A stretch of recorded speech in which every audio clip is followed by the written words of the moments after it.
Bet. I think my favorite assessment of the whole thing came from Madison, Yes. where Madison, one day, we were talking about it. She says, the people in Uganda have nothing on the outside, but everything on the inside. And it seems like we have everything on the outside, but nothing on the inside. I Yes. said, man, that's perfect. That's exactly. Go ahead and give them a hand. Thank you, guys. Uganda's just a country in East Africa. Wonderful country. It is like many other very poor countries in the world. It's on the top 10, 15 poor countries list of the world. About 42% survive on less than $2 a day, 90% on less than $6 a day. So let's do the math. If you make $200 a month, you're in the top 10% of being paid. That's what a lot of our teachers make, $200 a month. You're in the top 10% of the country. Again, Uganda is not the only country. It's just the one God's connected us to. It's also one of the youngest countries in the world. 50% under the age of 18. Another 23% 30 and under. That means 73% of the Ugandans. They just did a census in 2024 this year. So these are current numbers.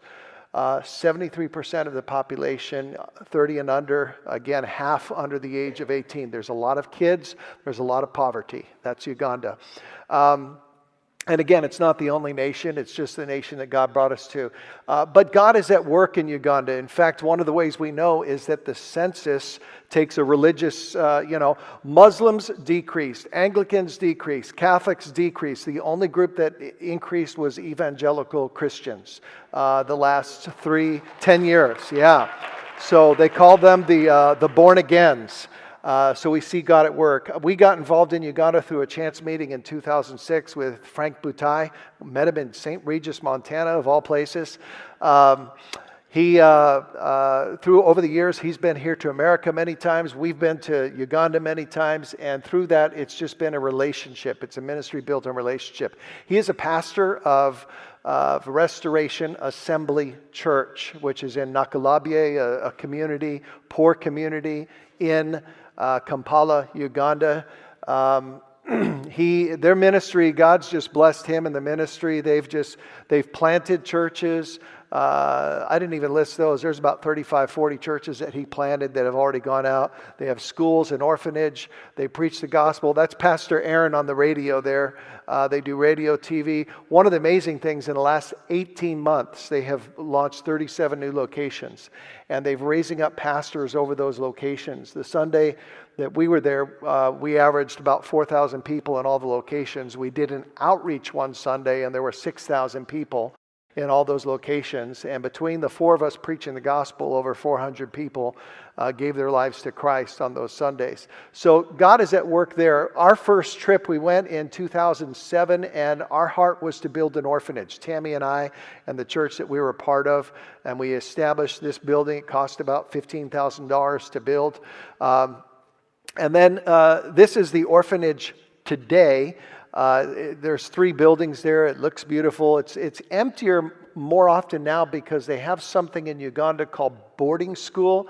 And most of the kids will go to school 36 weeks a year and live in the school, being fed there, and then come home. So there's only about 16 weeks a year that the kids are living in this home. But even now, we're upgrading some things. Last year, I showed some of you a picture of the kitchen. This was the kitchen that we needed, and we had somebody donate $5,000 some odd dollars, and this is the new kitchen that is there, a significant increase, obviously, over what we see. But although our heart was to establish this orphanage, God took us on a left turn. The year after our trip, our daughter Hannah went to Uganda for 4 months on a mission trip, and she was working with another group, but spent a lot of time here and came home with these sponsorship forms for school.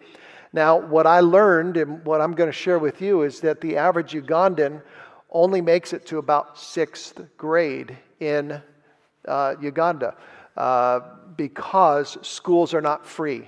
Schools cost money. And most schools are profit schools. In other words, they're business. So if you don't have the money, sorry, we have compassion, we care, but you need to come up with the fees or kids aren't going to school.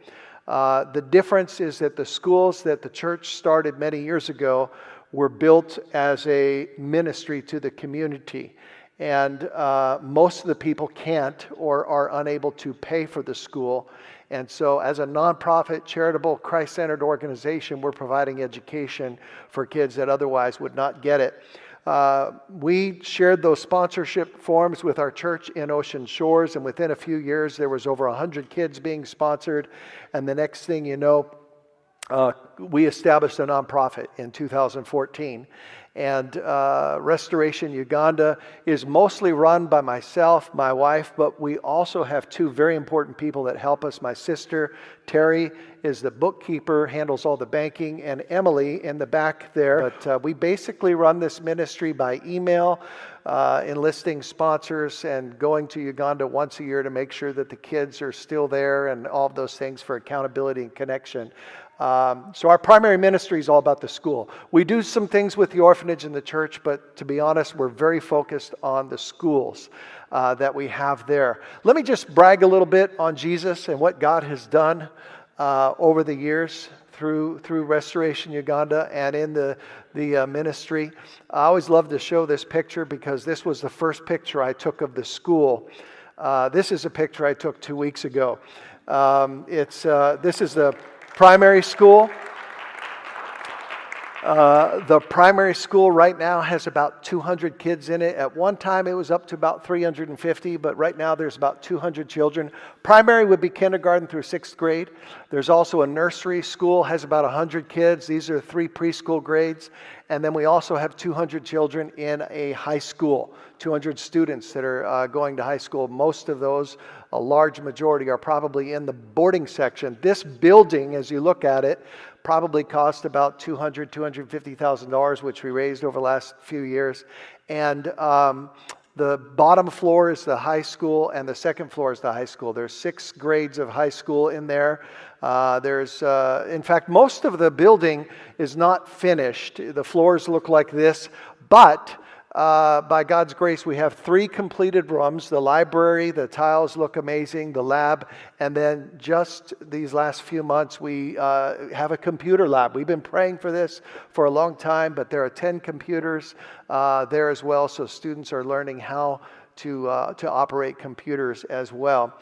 There are currently over 500 students in the school, and sometimes it's easy to just see a crowd. But when you meet them and you see them, you recognize that they're individuals. And they're individuals in poverty because of no other reason that they were born in Uganda. Just like, again, many other countries. Uganda's not the only one. It's just the one that stole my heart. What, by God's grace, we've been able to do through this ministry is provide, these are the high school student girls. They did a dance for us, which was pretty cool. Just giving them the love of Christ, giving them a chance to get educated, to learn English, to have food, to have hope. But ultimately, this is about Jesus and the gospel. Because we're a Christian school, we bring in Muslim kids, many others.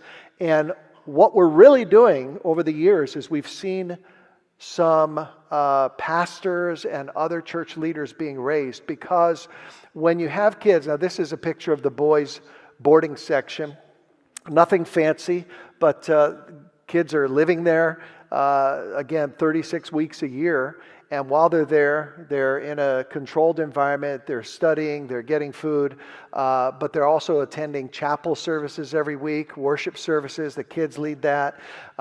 In the classroom itself, you can't see it, but if you zoom in, I caught this guy one day. He's just teaching about Jesus and his disciples and the Last Supper. You know, the Bible's being taught in the classroom. This is Pastor Aaron preaching, but what you can't see is that most of those kids on the left of the screen are in the high school. So if you're in school, if you're in boarding section, you're required to be in Bible studies and worship services. And most of the kids have given their lives and are following Christ, even from Muslim homes.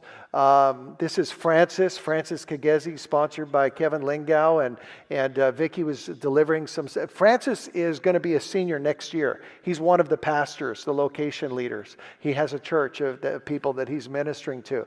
Ivan, on the left is a picture of Ivan about 13 years ago. Ivan's just about graduated college. He's one of the leaders, but he's been in our program for 13 years as a child.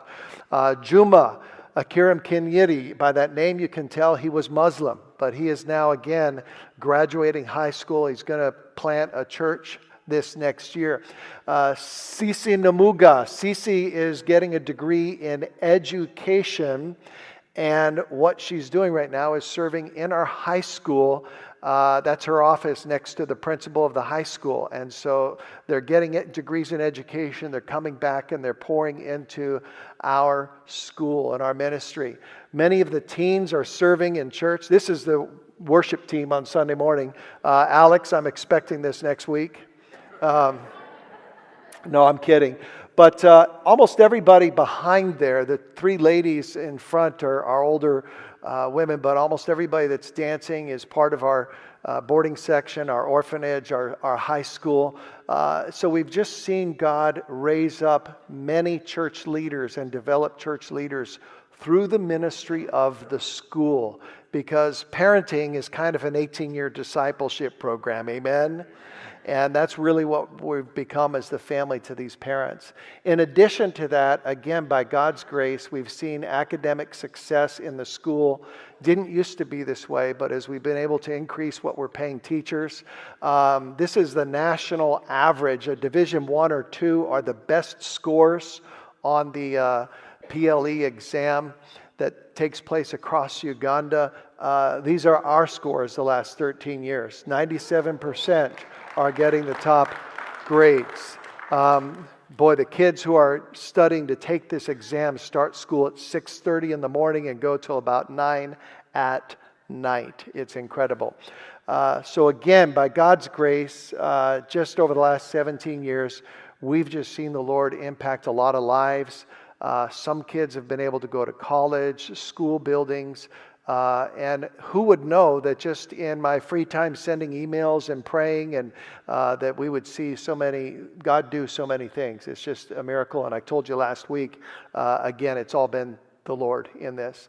Our vision for the future, it really is about land and buildings, because one of the things Frank said is that people come and go, but the buildings stay. He said, this high school, it's going to be teaching kids high school long after I'm gone.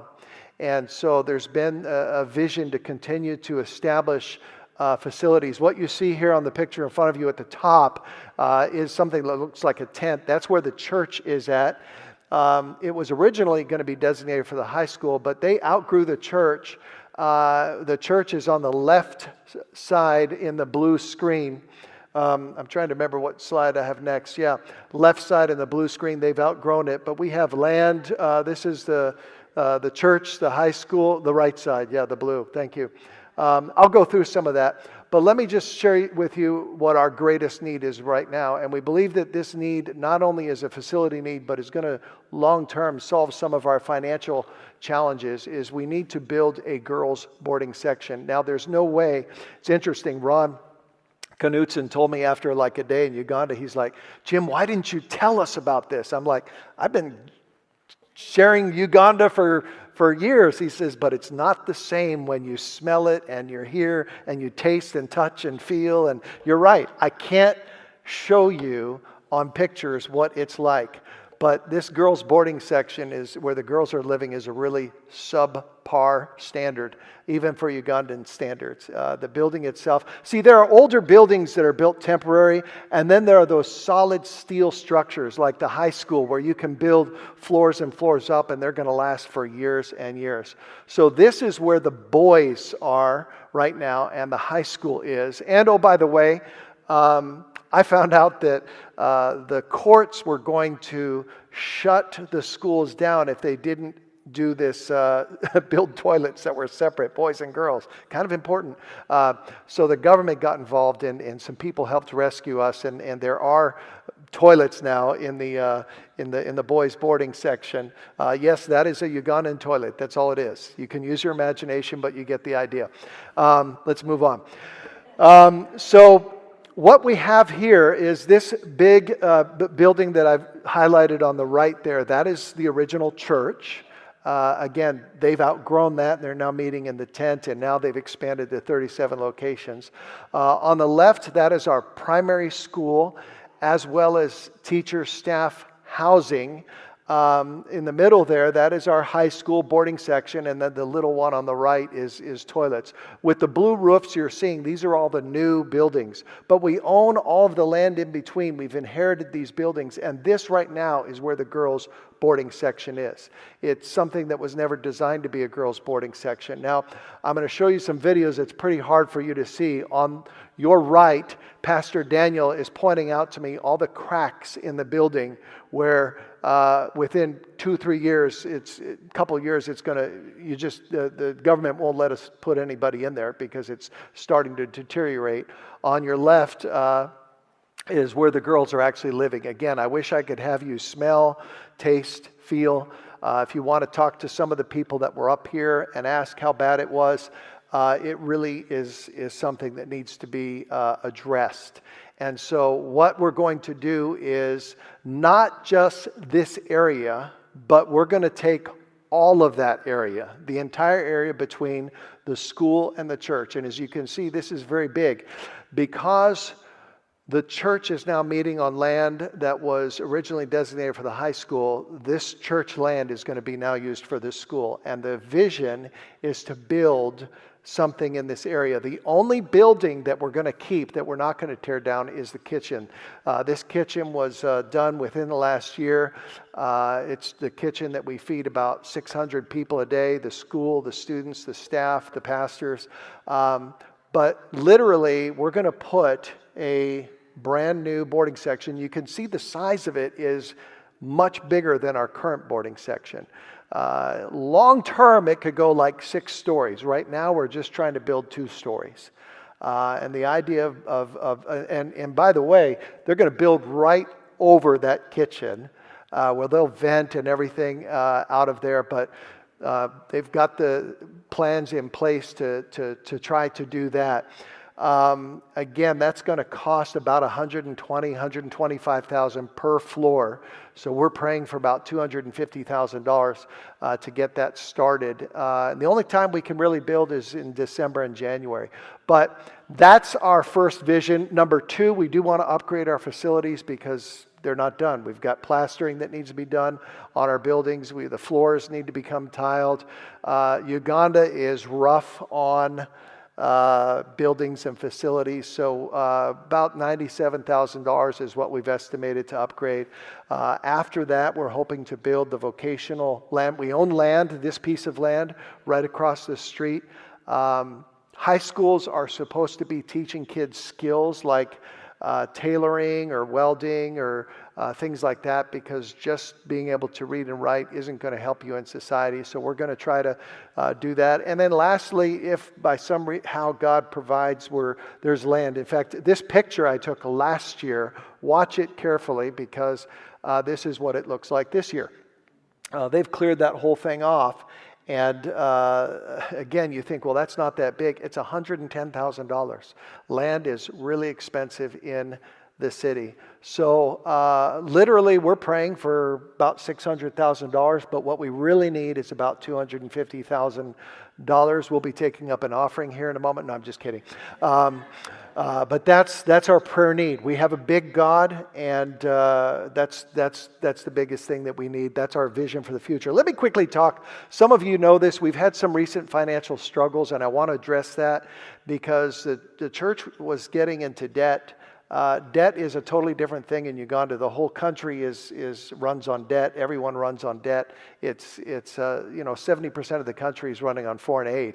So it starts from the top. Government people don't get paid salaries. I put this picture up there because this is lunch. Beans and posho. We feed kids for about 74 cents a day. in Uganda. But real quickly, I've been working with the school over there to set a budget, and I'm doing this more for a report to those of you that have been with our program for a long time. We need $125,000 every 4 months to operate the schools, just the school budget. This is teachers, salaries, food to feed the kids, et cetera, et cetera. So in Uganda, they're bringing in about $35,000 a term. You can see there's a big difference between these numbers. You're saying again, well, why are you only getting that much money from Ugandans? During COVID, we got nothing from Ugandans. Right now, out of the 500 students, there's only about 40 that are paying full tuition. There's about 310 students that basically the parents are paying what they can, and the school's carrying them. Probably around 20%, 15%, maybe 25% of their tuition, but the school is carrying it by faith and prayer. And then we have 150 students. Those are the ones that we sponsor through our program, the ones that they're getting no financial support. So if you've been sponsoring somebody, you're the only one helping to provide for that student. So you say, well, why are they just carrying these people? Well, because they're Christians. And they have a heart. I'm telling you a true story. While we were there, this girl, Jacqueline, and her mother came in. And her mother's husband had worked with the church. He was a delivery driver. And he just died in a motorcycle accident. And she's grieving. She's there. He had been paying for his daughter, earning money so that she could go to school, and now he's been killed. They don't have insurance or anything like that. And Daniel's telling me this story, and he's saying, Jim, we're going to take this girl in. And I'm getting emotional trying to tell this story to my wife who's administering. I'm like, okay, I got to tell you what's going on. And I'm just like, because I said, we don't have a sponsor for her, but they're going to take her in because her dad just died. And Ron Knutson was standing right there, and he said, I'll sponsor her. So what are you going to do, right? You're just going to say, sorry, you don't have the money. Sorry, your dad's dead. You can't, tough to be you. This is their heart. I can tell you, almost every kid in our school, orphaned, single mom, someone like Daphne, whose mom was a teacher in our school, and then her mom died. She went to live with her grandmother. 3 weeks later, the grandmother died. She's completely orphaned. Well, now she's going to college. I mean, this is why we do what we're doing, because there's so much poverty and so much need. So we're not getting a lot of Ugandan income, but the church itself is bringing in about $10,000 a term. Again, this is a church where people are making less than $2 a day, but they're still contributing about $30,000 a year to the school. Frank, through other sources, is from time to time just praying. He tells me, I've had Muslims call me up and give me $4,000 before. It's just amazing. They pray. But we're probably only bringing in $50,000 a term from the Ugandan. So this is where our ministry steps in, and by God's grace right now, we have about $72,000 per term coming in. But it's not as good as this graph looks, because not all of the money that we're bringing in through Restoration Uganda is helping the school. We have kids that are going to college, and about half of the money that we bring in is going to support kids going to college or outside of our school or a little extra support. So the only income we have right now, this is why the budget isn't really balancing. We're bringing in about $87,000 a term, and the expenses are about $125,000 per term. To be honest, it's a miracle that the school has survived this long. I'm pretty sure through 5 loaves, 2 fish, you know the story. This is how God has kept it going. So what are we doing now moving forward? I'm just about done. I know some of you are getting glazed looks over your eyes. Hang with me. The next steps, 2 things. On the Ugandan side, that's why I have pictures of Daniel and Frank and Helen. On the Ugandan side, they're doing everything they can. They have trimmed their budget. They're buying food in bulk. They are praying and fasting. I'm not exaggerating when I say they're praying and fasting, but every month they're also submitting to me since June this year a detailed report of what their budget is. And we're sending money as we have it to help do that. And that budget includes how much they've been giving and everything. Up through October, we're good. November, it looks like we're going to start falling behind again. So what are we going to do? On our side, I've got 7 things we're going to do. Number 1, we are increasing our sponsored donations by $4 a month. At least we're going to ask our sponsors if they can give a little bit extra. Our new rates for kids that are in boarding sections, $79 a month. Again, this is less than $3 a day. We're talking about providing food, education, life, transportation to and from home once a term, and shelter for these kids. This student, by the way, Wilbur, is one that we're hoping somebody with deep pockets will sponsor because he's one of our top academic students that would love to go to college. I put up there a 0% admin cost. My wife and I last night went to a concert where World Vision talks about, hey, over 90% of your money goes there, and that's great. I want to tell you 100% of your money goes there. We don't run the ministry on anything here. So if you give, what you give goes to the school. Day school students, $39 a month. Day school are kids who live close enough to walk to school and go home. This group is pretty transient, though, because people move. And you might sponsor a child, and a year or two later that child isn't there. We do have a couple of high school students. Those are $49 a month. Second thing I'm going to do is try to enlist new sponsors. And maybe some of you feel led to do it today. There's no high pressure sales. Not everybody is called to do it. It's okay. I've had people that have come to Uganda that don't sponsor. That's fine. But for some of us, the Lord might tug at your heart and say, you can do this. I have 21 students left who are getting zero education. Most of them are boarding, some are day. But then we're going to create a new thing. And I always put this up here that you're not just sponsoring your student, you're really paying all the teachers' salaries, you're putting food in everybody's, you saw how many kids don't have sponsors. We've got 500 kids and about 150 sponsors. So you're really helping the whole school. One of the things we're going to do, we've already done, is we're establishing a college board. So from now on, only about 10 or 15% of students will have the chance to go to college. It'll be based on their performance, their character, their church involvement. Of course, if a sponsor wants to send their student to college, that's up to you. But as far as we've gotten like 3 or 4 sponsors to send one kid to school, and that's not helping the income of our school. This is the new thing we're doing. We're going to offer partner sponsorships. And I'm using the word partner because if you choose to sponsor one of these kids, you're helping a parent that is paying a little bit. See, up until now, if you sponsor a child, the parent pays nothing. But we have 310 kids here who the parents are paying like 10, 15%. So we've picked 75% as a number, that if you're willing to sponsor 75% of a child's education, then the parent will still pay. You'll be partnering with the parent who will pay what they can, but you'll be helping that child get an education. And again, we have I've got 300 kids that you can sponsor back there. Well, they're not all back there right now, but we have enough. Here's the big one. How in the world are we going to get more money in the school? This sounds crazy, but we're going to build. We need to build because here's the deal. Where the Ugandan income is going to come is not from day students living in the community, because those students know that we're a nonprofit and most kids in our school are getting free education. They're not going to pay. But there are, outside of Kampala, I just randomly put yellow dots, people that are farmers that have money that want to send their kids to school to boarding section, okay?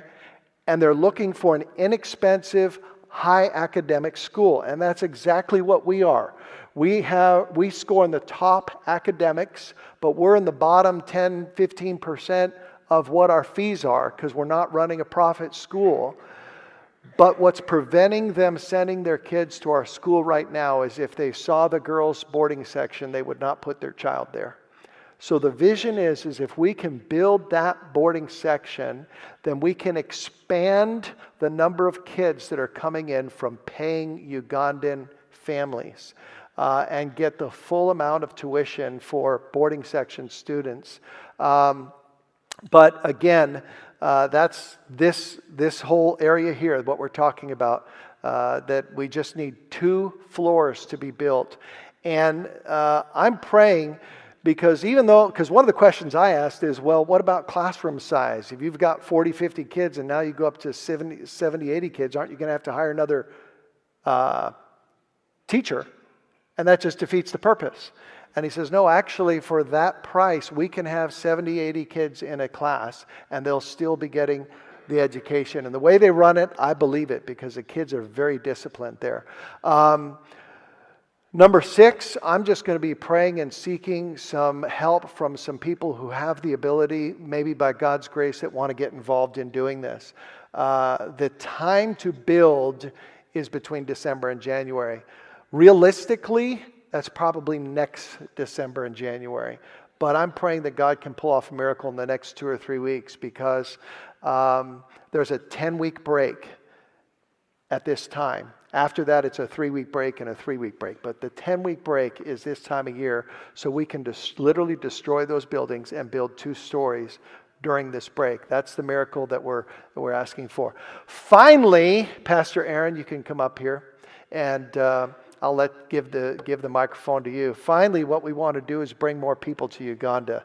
My wife and I counted. We've brought over 90 people to Uganda now. So far, none of them have died.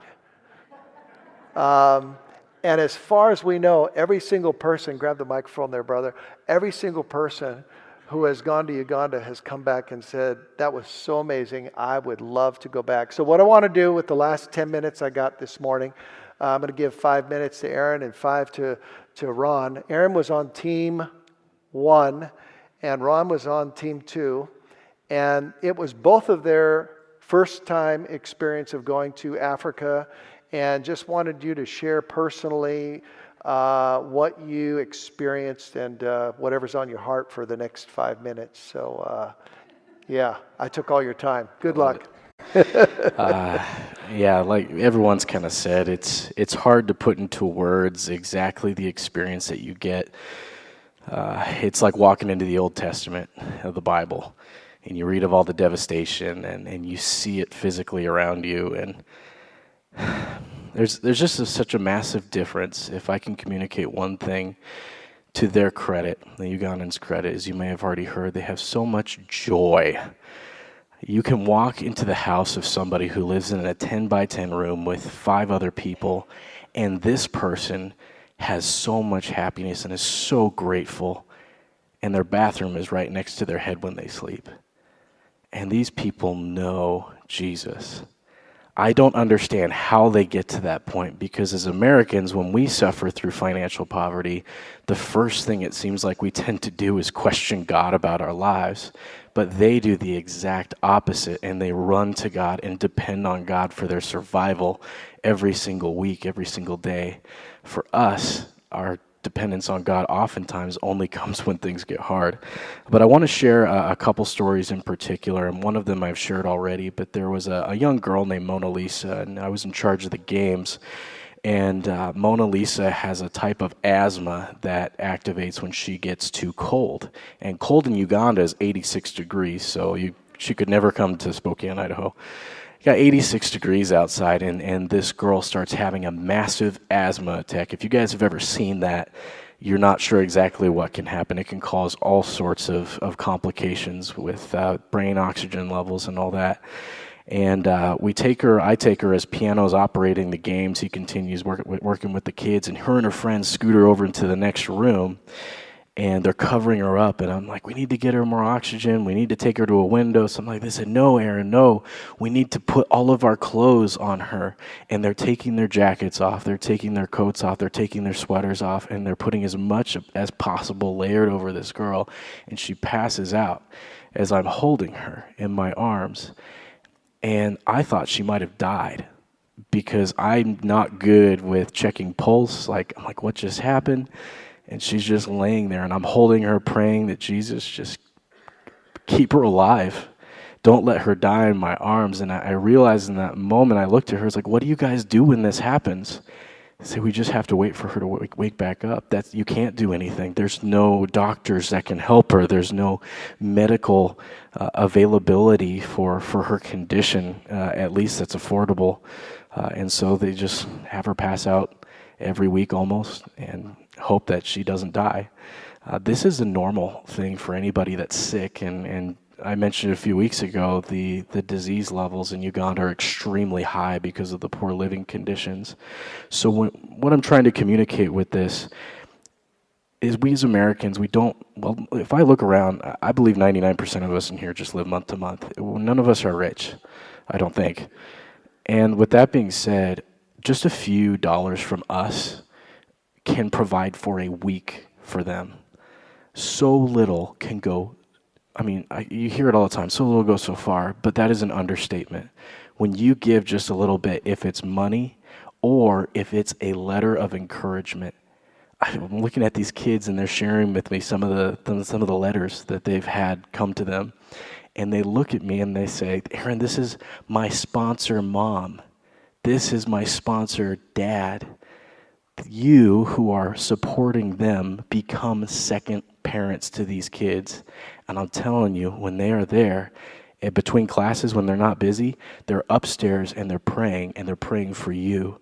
The cool thing is one of the girls came up and she had a name on her arm, and I recognized it as one of you guys here. I said, oh, I know this lady. She's so sweet. She's so kind. She said, yes, tell her I pray for her every day. Like, man, I have a hard time even praying every day sometimes. I do. And they take joy in praying for you and me. If you have the opportunity, even if it's $10, $20, try to do something that can change the life of these kids. The gospel is being shared in that school very clearly, very concisely. Most of these kids are giving their life to Jesus, even the Muslim kids, the immigrant Muslim kids that come in. They hear Jesus and they love him. They want him. Your support is telling them Jesus really does love you. If you don't feel like you have a purpose in this life, a purpose in how you're living, this is a purpose for you to bring this kid, whoever it might be, to Jesus. And that will last forever, from generation to generation with these guys. They will never forget your name. I want to invite Ron to come on up and share a little bit about his experience. Thank you, guys.